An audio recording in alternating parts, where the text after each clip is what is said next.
Hello everyone, welcome to Contours. Today we are going to solve a math puzzle. Here is our set. Six students, Amit, Giri, Kiran, Manoj, Naveen and Ravi were ranked 1 to 6 in each of the three subjects, math, physics and chemistry. मेरे को क्या दिया है? 6 लोगों को 3 different subject में ranking की गई है from 1 to 6 such that in any subject a numerically lower rank was considered better than a numerically higher rank. Basically मेरे को क्या बोला गया है कि अगर मैं न्यूमेरिकली छोटी रैंक अगर मेरे को कोई फर्स्ट रैंक बोले और कोई मेरे को 10th रैंक बोले तो मेरे को समझना पड़ेगा कि rank 1 is a better rank than rank 10. Okay.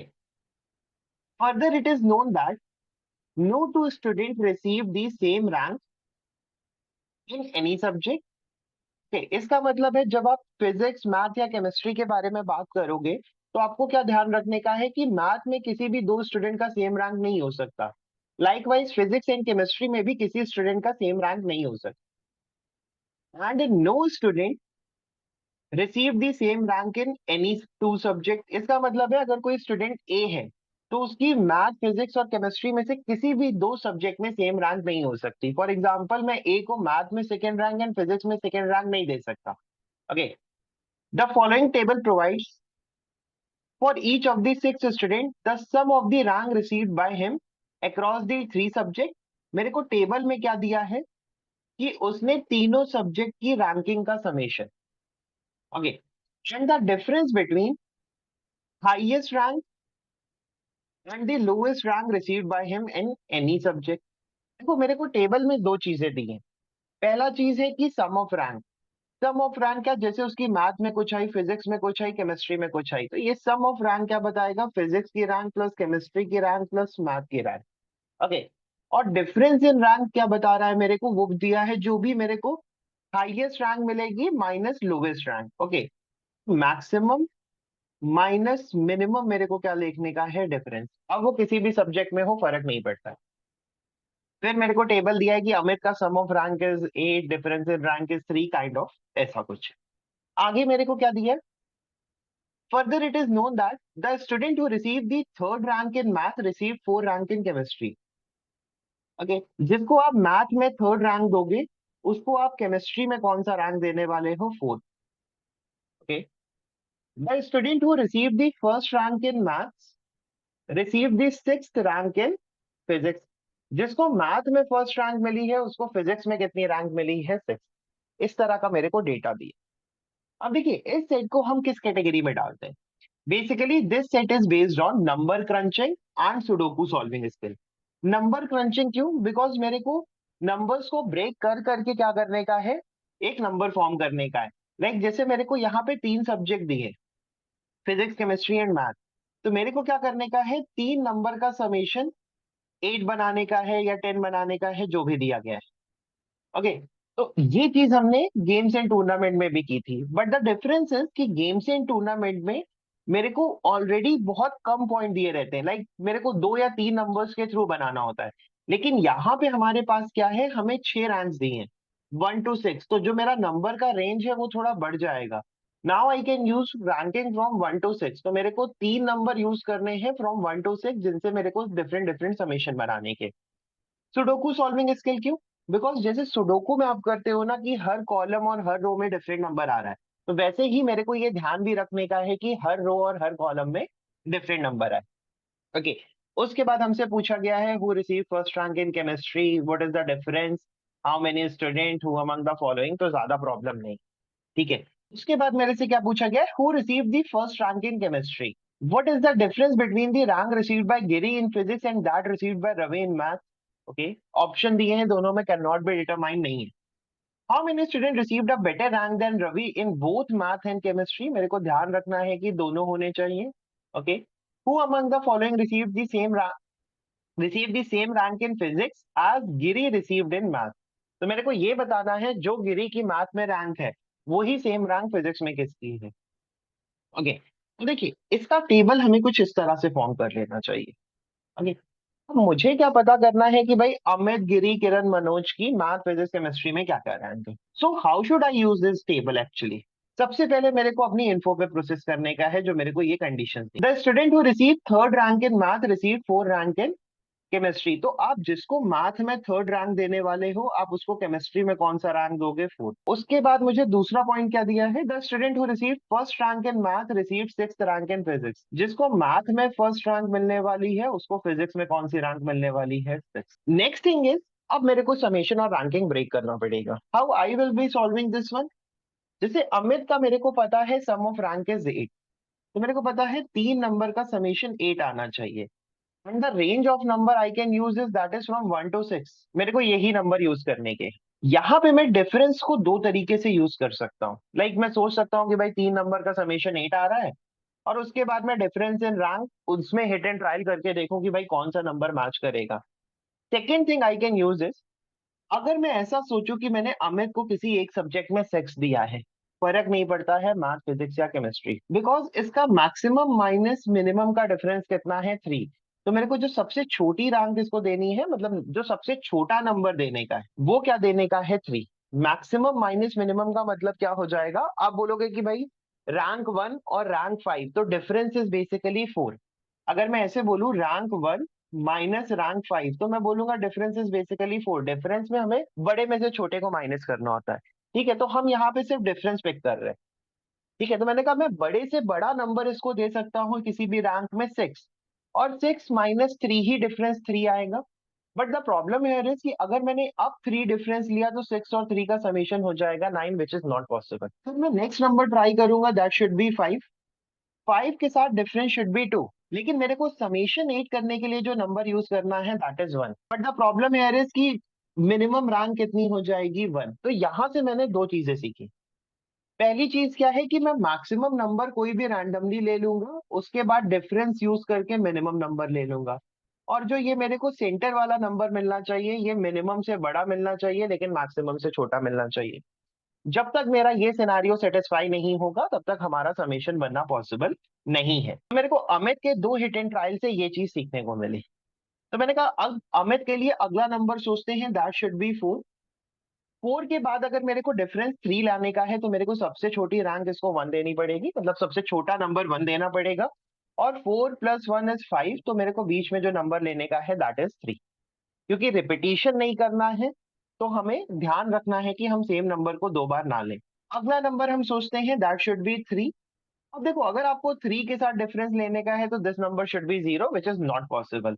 मेरे को जो अमित की 3 रैंक मिलेंगी, that should B 4 3 1 in any order. तो इधर क्या आ जाएगा? 4 मिलेगा, 3 मिलेगा या 1 मिलेगा, फर्क नहीं पड़ता है। ओके, नेक्स्ट वन इज गिरी। अब गिरी का summation is 11। Okay, difference in rank is 3। तब आप फिर से बोलोगे कि भाई मैं 6 ले लेता हूँ, 6 के साथ डिफरेंस 3 आएगा, मेरे को समेशन कितना चाहिए? 11।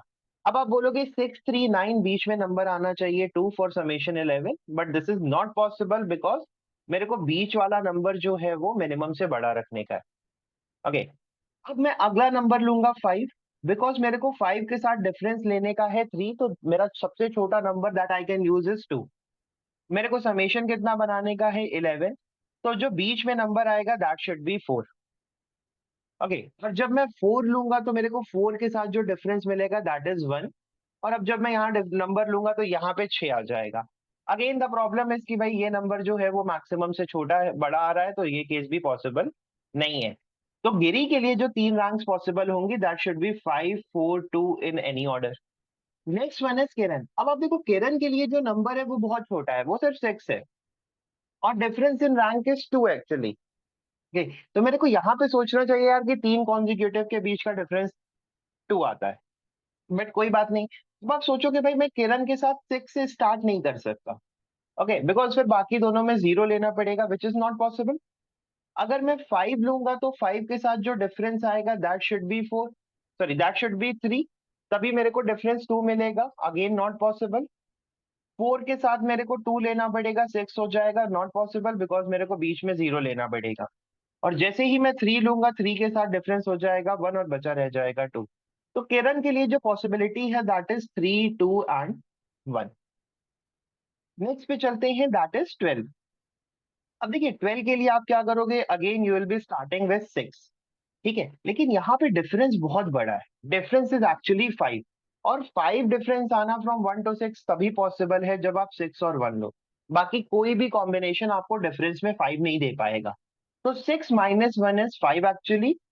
Okay, and 6 plus 1 is 7। मेरे को समेशन कितना बनाना है? 12। तो क्योंकि 7 आ गया है तो रिमेनिंग नंबर इज 5।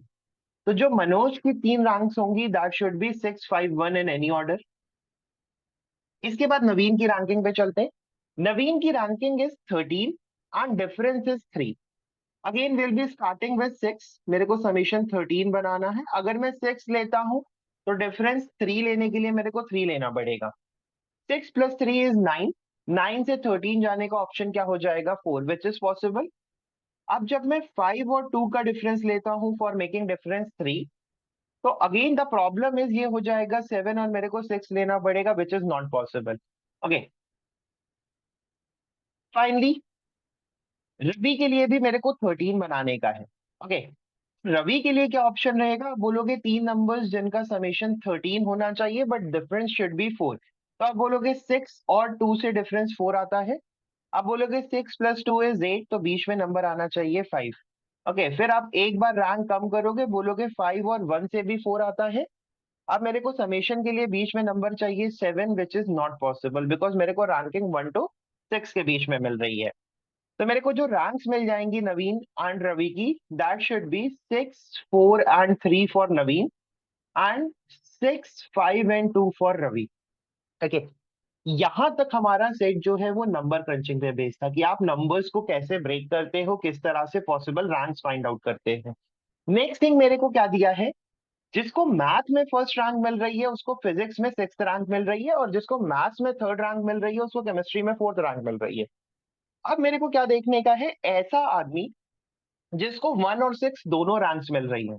ओके, ऐसा आदमी जिसको 1 और 6 दोनों रैंक मिल रही हो तभी मैं उसको मैथ और फिजिक्स में फिट कर पाऊंगा। अमित के पास 1 है लेकिन 6 नहीं है। गिरी के पास 1 और 6 दोनों नहीं है। किरण के पास 1 है लेकिन 6 नहीं है। मनोज के पास 1 और 6 है, तो this could be our man. अगला, नवीन के पास 6 है लेकिन 1 नहीं है, और रवि के पास 6 है लेकिन 1 नहीं है। इसका मतलब है मनोज वो आदमी है जिसकी मैथ में तो फर्स्ट रैंक है और फिजिक्स में कितनी रैंक है? 6। अब आप क्या बोलोगे भाई, मनोज की जो 5th रैंक है वो किधर मिलनी चाहिए? केमिस्ट्री में। तो इस तरह से मनोज की तीनों रैंक फिट हो जाएंगी। यहां से मुझे क्या ध्यान रखने का है कि मैथ में कभी भी फर्स्ट रैंक नहीं आ सकती, फिजिक्स में कभी भी 6th रैंक नहीं आ सकती, और केमिस्ट्री में कभी भी 5th रैंक नहीं आ सकती। Okay, my next info is कि जिसको मैथ में 3rd रैंक मिल रही है उसको केमिस्ट्री में 4th रैंक मिलेगी। ओके, तो मेरे को ऐसा आदमी चाहिए जिसको 3rd और 4th रैंक दोनों मिल रही है। ऐसा आदमी कौन है? अमित वो है जिसको 4th और 3rd रैंक दोनों मिल रही है। गिरी के पास 4th रैंक है लेकिन 3rd नहीं है। किरण के पास 3rd है लेकिन 4th नहीं है। अगेन नवीन के पास भी 4th और 3rd रैंक दोनों है लेकिन रवि के पास नहीं है। Okay, तो मेरे को यहाँ पे थोड़ा सा ध्यान देना पड़ेगा चीज पे। फिर मैंने क्या सोचा? मैंने सोचा कि यार देखो, अगर मैं हिट एंड ट्राई करने की सोचूं, एक बार अमित को दे देते हैं और एक बार नवीन को दे देते हैं। ठीक है, अगर मैं अमित को मैथ में 3rd रैंक देता हूँ इसका मतलब है केमिस्ट्री में 4th देनी पड़ेगी और फिजिक्स में 1 आ जाएगी, which is very much possible क्योंकि जितना कंडीशन अपने को दिया है उससे कुछ इन्फो गलत नहीं हो रही है। एंड अगर ये सेम चीज मैं नवीन के साथ करता हूँ, अगर मैं नवीन को मैथ में 3rd रैंक देता हूँ, केमिस्ट्री में 4th रैंक देता हूँ, तो मेरे को नवीन को फिजिक्स में कौन सी रैंक देनी पड़ेगी? 6। अब ये चीज पॉसिबल नहीं है बिकॉज फिजिक्स में ऑलरेडी मनोज की 6th रैंक है। इसका मतलब है नवीन को मैथ में 3rd रैंक देने वाला अजम्पशन इज रॉन्ग। इधर से फाइनली मेरे को पता लग जाएगा Amit is getting 3rd rank in math, first rank in physics and 4th rank in chemistry. अब मेरा ये दोनों इन्फो सॉर्ट हो गया है। मेरे को 2 पर्सन मिल गए जिनकी पूरी पूरी रैंक मेरे को पता लग गई है। अब मेरे को क्या करने का है? मेरे को सबको अलग अलग रैंक डिस्ट्रीब्यूट करने की है। ओके, तो मैं थोड़ा सा टेबल फिल करने की कोशिश करता हूँ। गिरी पे आते हैं। गिरी की रैंक 5, 4 और 2 है। ओके, मैथ में 5, 4 और 2 दे सकते हैं, कुछ भी रैंक दे देंगे, अभी तक कोई भी रैंक नहीं दी है। फिजिक्स में भी मैं गिरी को 5, 4 और 2nd रैंक दे सकता हूँ, मना नहीं है। बट इन केमिस्ट्री, केमिस्ट्री में 4th रैंक ऑलरेडी हो चुकी है, 5th रैंक ऑलरेडी हो चुकी है, तो गिरी को मजबूरन मेरे को कौन सी रैंक देनी पड़ेगी? केमिस्ट्री में 2। मैथ और फिजिक्स में क्या है? 5 और 4, 4 और 5 किसी भी ऑर्डर में गिरी ले, फर्क नहीं पड़ता है। किरण पे आते हैं। अब आप किरण पे ध्यान दो, तो किरण को रैंक मिली है first second and third. Math में third and first rank already दी जा चुकी है अमित और मनोज को। तो मेरे को अगर किरण को इसमें कोई रैंक देनी है तो वो सिर्फ और सिर्फ सेकेंड रैंक पॉसिबल हो सकती है। अगर मैं फिजिक्स की बात करूं तो फिजिक्स में one first rank already distributed है अमित को, और किरण के पास अब जो रैंक बची है वो है फर्स्ट और थर्ड। तो इसका मतलब है फिजिक्स में किरण की रैंक कौन सी होनी चाहिए थी, थर्ड। एंड फाइनली केमिस्ट्री में किरण की रैंक क्या हो जाएगी, फर्स्ट। नवीन पे चलते हैं। नवीन को मेरे को 6, 4 और 3 रैंक देने की है। अब आप देखो मैथ में थर्ड रैंक में ऑलरेडी डिस्ट्रीब्यूट कर चुका हूं, तो अगर नवीन को यहाँ पे कोई भी रैंक मिलेगी that would be among 6 and 4। अगर नवीन को फिजिक्स में कोई भी रैंक मिलेगी तो दैट शुड बी 3 और 6 नहीं हो सकती, तो वो सिर्फ और सिर्फ 4 बच जाएगी। जैसे ही फोर्थ रैंक मैं नवीन को फिजिक्स में दूंगा, मेरे को नवीन की फोर्थ रैंक मैथ से हटानी पड़ेगी और कौन सी रैंक देनी पड़ेगी, 6। ठीक है।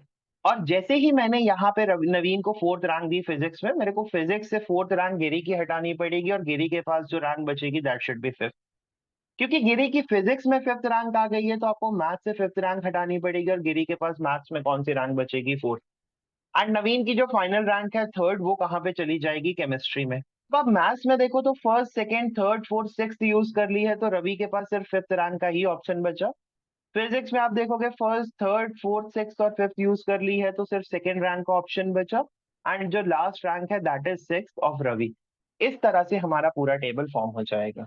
Who receive the first rank in chemistry, तो मैं केमिस्ट्री में फर्स्ट रैंक देखूंगा किरण, तो option B should be my answer. What is the difference between the rank received by Giri in physics and that by Ravi in math? So पहले मेरे को देखना है गिरी की फिजिक्स में कौन सी रैंक है। गिरी की फिजिक्स में रैंक है फिफ्थ। रवि की मैथ्स में कितनी रैंक है, आप रवि पे आओगे मैथ्स में आओगे दैट इज 5। और दोनों का डिफरेंस कितना हो जाएगा, 0। तो option A should be our answer. Next पे चलते हैं। How many student received a better rank than Ravi in both math and chemistry. यहाँ पे इंपॉर्टेंट टर्म है बोथ। देखिए मेरे से पूछा गया है कि कितने लोगों की रवि से मैथ में भी बढ़िया रैंक है और केमिस्ट्री में भी बढ़िया रैंक है। ओके, तो मैंने देखा रवि की मैथ्स में रैंक है फिफ्थ और केमिस्ट्री में रैंक है सिक्स। तो बस मेरे को वो पर्सन हटाने का है जिसकी मैथ्स में रवि से खराब रैंक है। और वो पर्सन कौन है, नवीन। क्योंकि बाकी सबकी इससे बढ़िया रैंक ही आने वाली है दोनों सब्जेक्ट में। ओके, तो मेरे को 6 में से एक आदमी हटाने का है, तो मेरा आंसर कितना हो जाएगा, 4। Okay, last one. Who among the following received same rank in physics as Giri received in math? तो पहले मेरे को गिरी की रैंक्स फाइंड करनी है मैथ में। ये कितनी है, फोर्थ। तो मेरे को बताने का है फिजिक्स में फोर्थ रैंक किसकी आई है, तो that person is actually Naveen. तो हमारा आंसर हो जाएगा option choice C, that is Naveen. Hopefully आपको ये सेट समझ में आ गया होगा। स्टिल अगर आपको कोई भी डाउट है तो वो डाउट आप कमेंट सेक्शन में पूछ सकते हो। Thanks for watching the video. Bye bye, have a nice day.